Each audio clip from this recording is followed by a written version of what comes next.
Welcome to episode 14 of the Us and Oceans Live News podcast. Us and Oceans Live News, the podcast.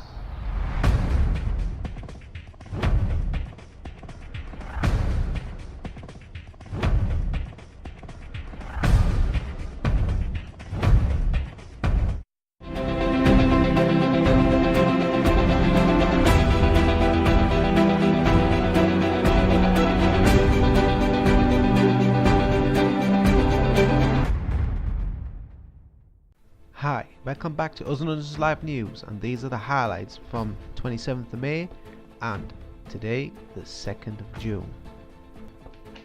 China empties the waters around it and now ventures further afield. And marine animal park gets probed, forcing conservation officials to consider sanctuary sea pens. Baby seal stranded on rocks because it's full of rubbish. Vegan seafood is about to become big business, and not a moment too soon. Hello everybody, welcome back again to Us and Oceans Live News.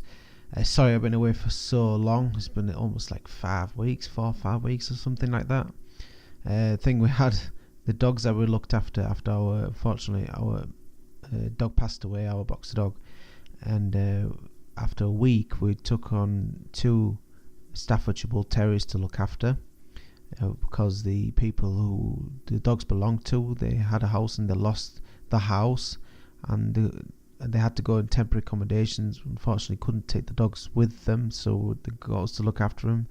Unbeknownst to us, the female that was amongst the ones we looked after was pregnant, was having puppies, and now it was just it was so busy, such a busy time for us all. The puppies are now 3 weeks old, and it's been quite stressful, and I just didn't, with work and everything, I had just absolutely no time to come do anything, do a podcast. I've hardly had time to actually carry on with Us and Oceans Live News on Facebook. That's why. But anyways, I'm back again. Hope you're all doing great. Again, sorry I've been so long away. Hopefully I haven't lost too many loyalty customers, if there was any at all. Well, there you are. But first I'd like to kick off with a little bit of promotion, which I will do totally for free all the time. If there's anything you want to promote, let me know, and I'll look at your product and I will share it on this podcast, and hopefully as it grows people will be more interested in your product. So I'd like to kick off with this fabulous new restaurant which I have not been to, but unfortunate thing is it's struggling to actually make ends meet. It's just called The V Word, which is a cafe, and it's in Hazel Square in Hull, UK. But I think it's the location's I've been told the locations is pretty hidden place. It's one of those gems hidden in the secret location, again a bit like the zoo, which is a bit closer to the main road at the zoo. But this the V Word is hidden like in a little arcade, and seems to be struggling to get heard or get seen and have people. And this is slightly out of reach really. Gotta have to have a car. So if you're like in let's say in town centre, sort of like a bit complicated to get there. Need a car to get from anywhere where you are near town to get to Hazel Square, and obviously go to the cafe, visit. But if you are anywhere nearby, please try and make an effort or something, like get there, visit there. Apparently the food is second to none. It's absolutely fantastic food there. I can't wait to go and visit myself. I was going to go today, but we obviously took our kids swimming instead, so definitely want to have a go there and see what it's like.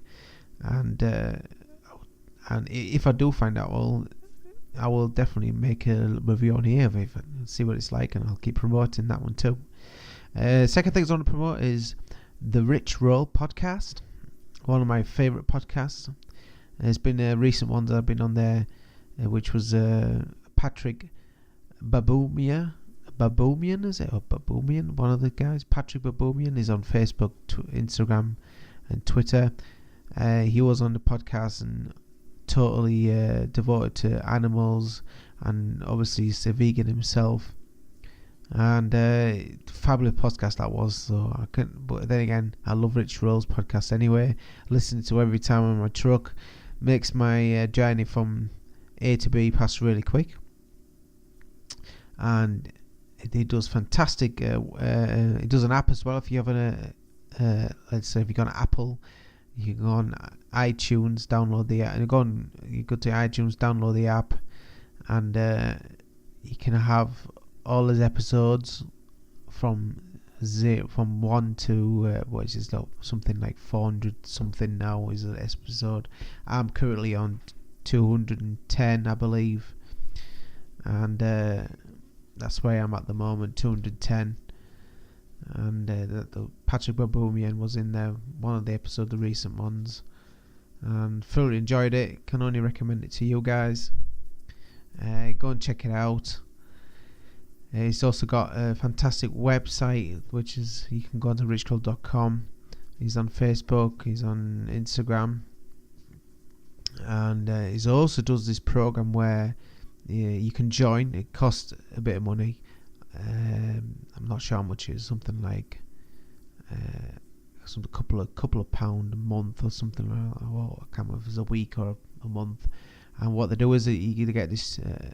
You do get this special promotion there, and you, as a member, you will get total advice on nutrition.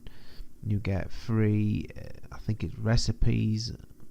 I believe you get recipes or something like that. I'm pretty sure it's something. I haven't really looked into it fully, but it's supposed to be really, really good. And if I think people in the USA, I'm not sure if he's. I don't think he's managed to get it around to UK or worldwide yet. But in the USA, you can go to his website, look at the recipe, and then you can actually order the ingredients from the site, and they will deliver it straight to your house, which is fantastic. I think it's a brilliant idea.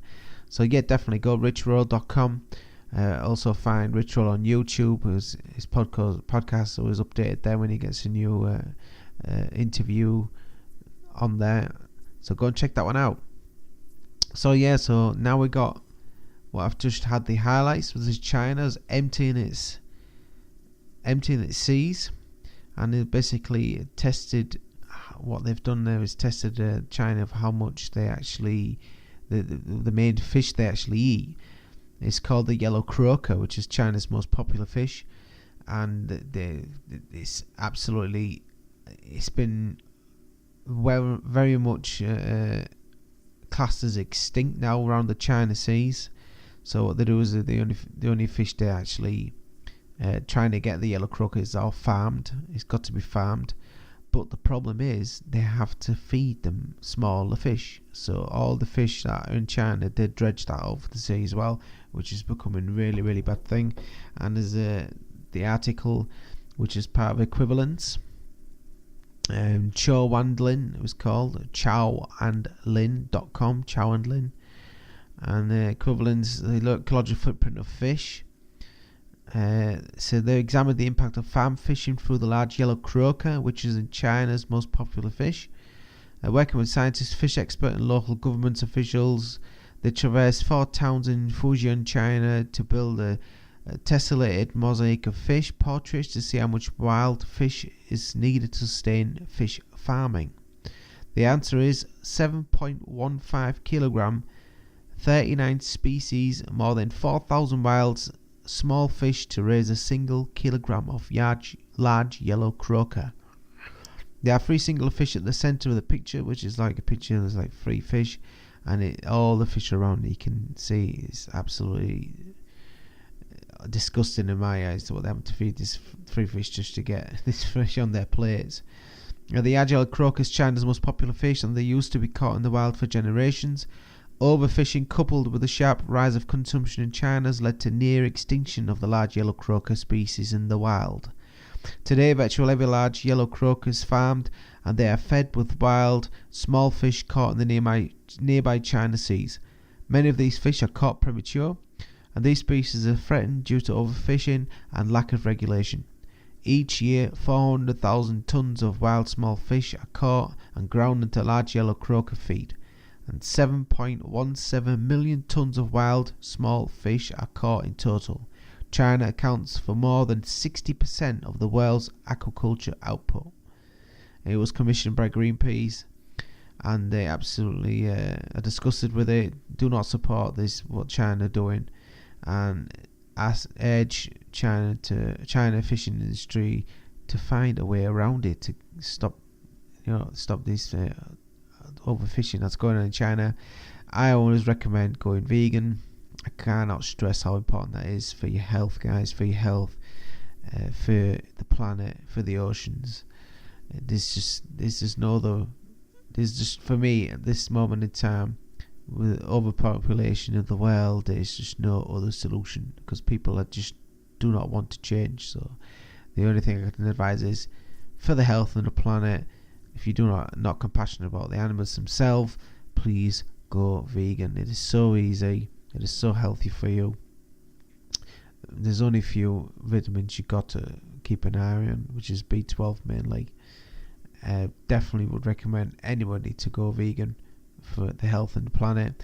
And if you're ever worried about if you're going vegan, you can always go to nutritionfacts.org, which is part of Dr. Michael Greger's fantastic work he's put into there. He works really hard on the website, doing videos for every article he finds to disprove and prove how good plant-based diet is.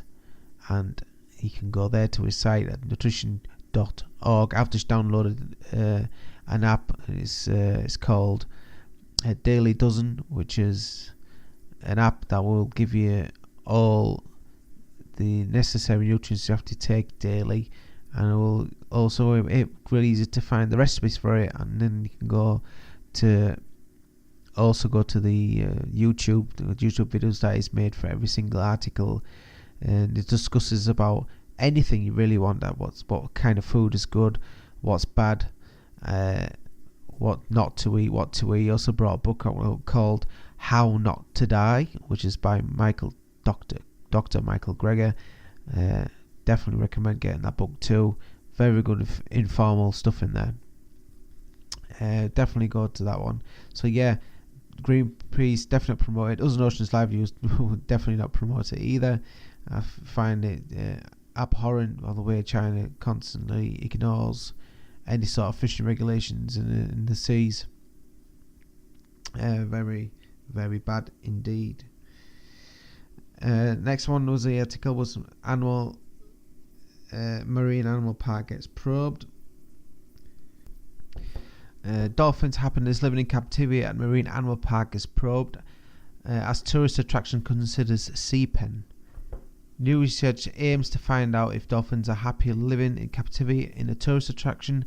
The questions of whether dolphins can be happy living in captivity at marine animal park is about to be tested on the New South Wales mid-north coast. A world-leading scientist is in Coffs Harbour for an Australian first study into the welfare of 5 dolphins at the tourist attraction Dolphin Marine Conservation Park. Animal behaviour expert Dr. Isabella Clegg is conducting a research as part of a feasibility study looking into the possibility of transferring the animals from their pools to a sea pen sanctuary in the local harbour. A lot of projects and places want to create sea pens because they assume it will be better for the animals' welfare, Dr. Clegg said. But it's really important to check by doing such welfare study before and after they move, just to ensure that they're in better situation than before. Dr. Clegg's research will help decide whether to move the dolphins to sea pen. Dr. Clegg's study will help provide a snapshot of the dolphins' current lives in the tourist attraction pools to compare with future studies if the dolphins are relocated. The research will involve assessing the dolphins' individual personalities and their behaviour with each other as well as with humans to gauge how they might react when moved to a sea pen. So far, Dr. Clegg said there were positive signs of dolphins' welfare at the park and good social bonds between the animals, some of which are related and vary in age. We want them in a better place, not a worse one. The Dolphin Marine Conservation Park's founder Terry Goodall said the research was a crucial factor as to whether a sea pen sanctuary could be established in Coffs Harbour.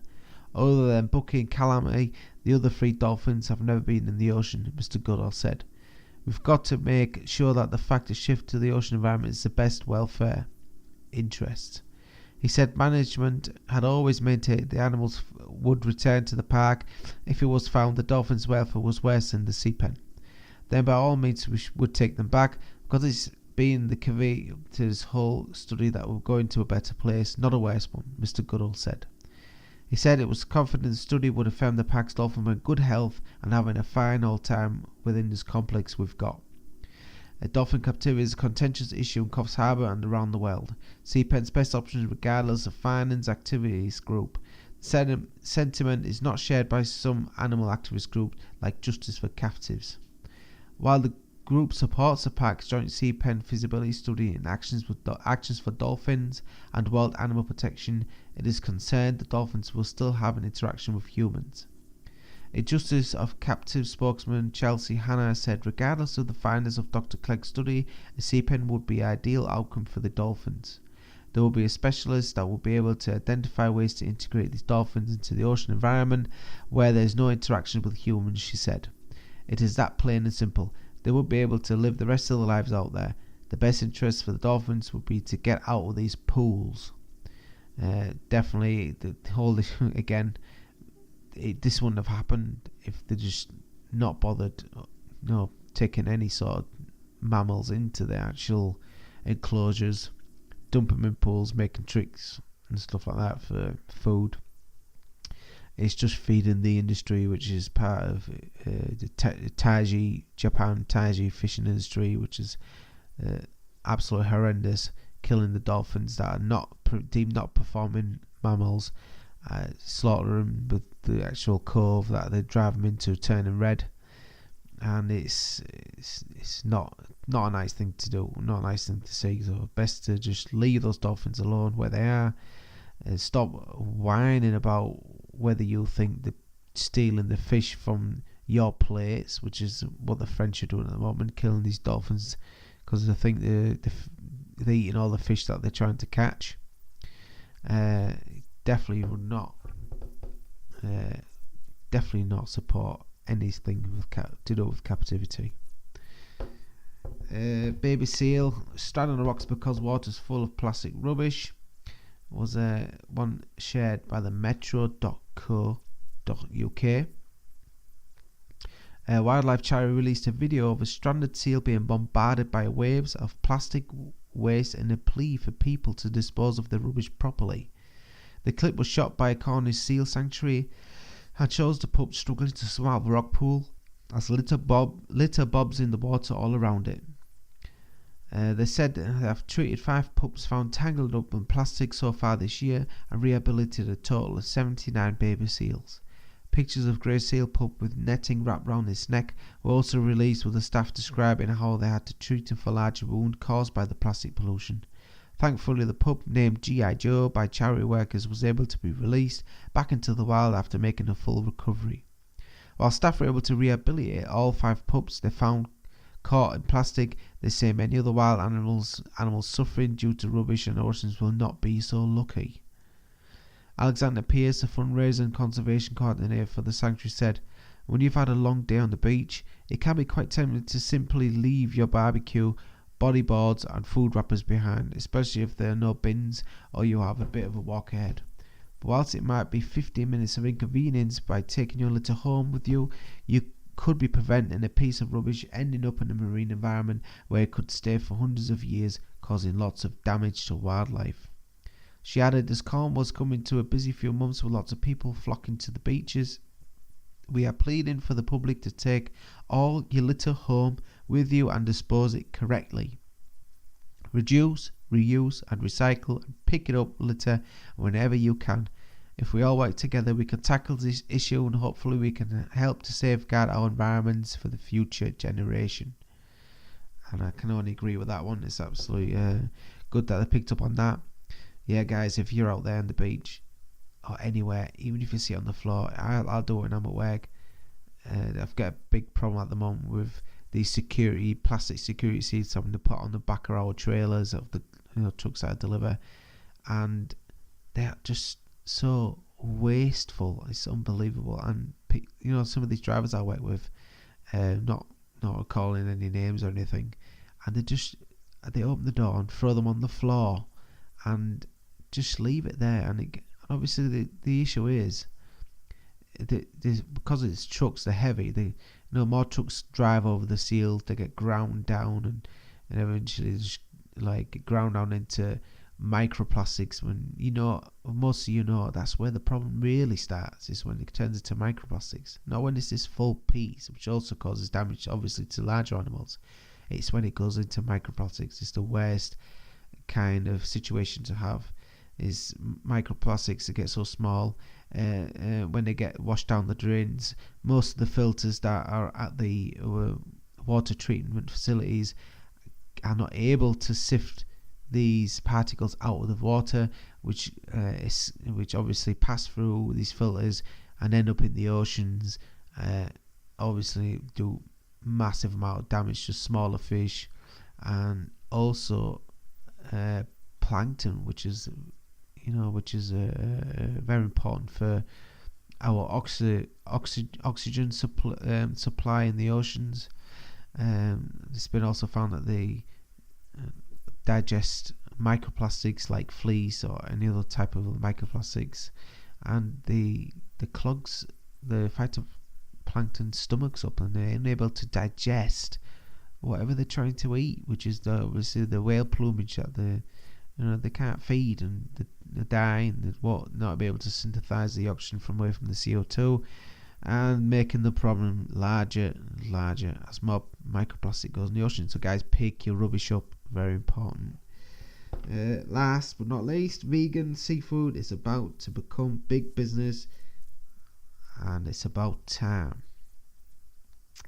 Article was actually shared by John Joseph Cromag, one of my favourite guys. Again, was also on the Ritual podcast. John Joseph is been a vegan for over 30 years, which has lived the lifestyle of the Ital Jamaican style veganism that's been going on, as he was a punk rocker in America, and he met this band called the Bad Brains, who were all vegans, and he got his ideas from there, cooked for them. He's been a roadie for them, and before he obviously had his own punk band. Ritual had him on the podcast, obviously because of his plant-based advocacy, and has also been had multiple completions of the Ironman challenge. So John Joseph is well known for the Ironman challenge, and also he's the front man of the Cro-Mags punk rock band in America. John Joseph funnily says, sorry for the swearing in this one, he said, the choices are obvious: destroy the effing planet or your health like a Marmaluke, or wake up. That's what John Joseph said. And the article comes from Forbes. Forbes, which is obviously the site on you can go onto the internet. Vegan seafood was coming out of big business. Plastic straws are the enemy du jour at the moment. This heartbreaking video of the sea turtle with the straw stuck up its nostril has resulted in multinational corporations pledging to ban single-use plastic straws. This is laudable cause, but on its own, it's like sticking the band-aid over a bullet wound instead of performing surgery to remove the offending object to ensure it does not no more damage. Oceans are indeed under threat, but not just from microplastics. Overfishing has become catastrophic. A report by Nature Communications in 2016 found that far more fish have been caught globally between 1950 and 2010 than was admitted, leading to a sharp decline in the number of fish in the sea. Industrial fishers using large commercial machinery to trawl the ocean bed result in millions of other sea animals, including whales, dolphins and turtles, getting trapped and killed in the nets, known as bycatch. Aquaculture. Essentially, the factory farming of fish, poses a host of health and environmental hazards. Meanwhile, slave labour, which is particularly rife in the shrimp industry, poses ethical problems, as does the issue of animal cruelty, sometimes often overlooked when it comes to sea creatures. Scientific evidence has found that fish are sentient and feel both physical and emotional pain, as do crabs, lobsters and other crustaceans. Fortunately, there are a group of entrepreneurs stepping up to provide a practical, sustainable and cruelty-free solution to these problems: plant-based alternatives to popular seafood products. California-based Sophie's Kitchen led the field when it launched in 2011 with a range of plant-based canned tuna, frozen crab cakes, fish fillets and shrimp, along with frozen refrigerated smoked salmon. The products are free from soy and gluten and non-GMO and kosher. The key ingredients are konjac, also known as elephant yam, which is popular in Japanese cuisine, and yellow pea. Founder Eugene Wang has been making veteran products for more than 25 years, but decided to specialize in vegan seafood when his young daughter, who the company is named after, developed a serious allergy to shellfish. Being an SME with an outside investment, Sophie's Kitchen was unable to keep up with demand for the frozen products in US stores, so decided to focus on its vegan tuna, which is Tuna, canned fish alternatives that come in sea salt and black pepper varieties. Currently available nationwide in Whole Foods, Sprouts and a plethora of independent stores, and stocked next to real tuna. Sales of these products increased by 72% between the first quarter of 2017 to the first quarter of 2018. Some stores cross-merchandise and cans in the vegan plant-based refrigeration section next to the vegan mayonnaise too, says Wang. It gives the consumer an idea that these tunas can be used just like real tuna. Wang, who is currently working on product development with 2 universities in Asia, is keeping position Sophie's Kitchen on the clean label brand. Unlike some meat alternatives, we only use real food ingredients. He says nothing is lab grown because I believe that nature provides us all the components for great food. The most influential thing about the clean label movement is the fact that it forces us manufacturers to take more responsible and transparent approach to the ingredients we use. As retailers and consumers are educated, we move toward positive change. It's a win-win for everyone. Over the past 3 years, buoyed by the surge of demand for plant-based products, several new players have entered the vegan seafood scene, and investors are queuing up to fund them. New York has Ocean Hunger Foods in New York has made a splash in the restaurant food service sector with its raw tuna. Ahimi CEO David Bazaquin says the world's first plant-based alternative to raw tuna for use in dishes such as sushi, ceviche, poke, tartar and crudo. Created by certified master chef James Corwell and launched into the market in November 2017. Ahimi is currently sold approximately 50 whole food stores across the US, in college and corporate cafeterias run by institutional food service providers. Ahimi is sold as a food service ingredient, not as a packaged food product for consumer to take home and cook with. Even in retail establishments like Whole Foods, is sold at sushi bar in the rolls, not on the shelves. We just decided to sell it this way because most consumers don't make raw fish dishes at home, explains Bazaquin. Instead, most people buy those fishes ready to make in restaurants by selling it to chefs to make the restaurants bypassing having to teach consumers to make raw fish dishes and then to also make them plant-based. In addition to vegans, vegetarians and flexitarians, Ahimi is aimed at those with seafood allergies to people who choose not to eat raw fish for safety reasons such as pregnant women, the elderly and infirm, and those who are immunocompromised. It's also great for anyone looking at clean plant-based products or avoiding tuna other than endangered species for sustainable reasons, says Bazaquin, who himself switched to plant-based eating after witnessing the suffering of fish firsthand, and felt the success we're seeing with the adoption of plant-based beef. poultry and dairy, but there's been too little focus on the need to stop the crisis of new oceans. Over 90% of species live in our oceans, and over 90% of carbon is stored in the oceans. Destroying the aquatic ecosystem is catastrophic, with an estimated 50 billion aquatic animals killed for food in the US every single year, which is 5 times as much as all land animals combined. I want to be a part of saving those species as well as saving our own species.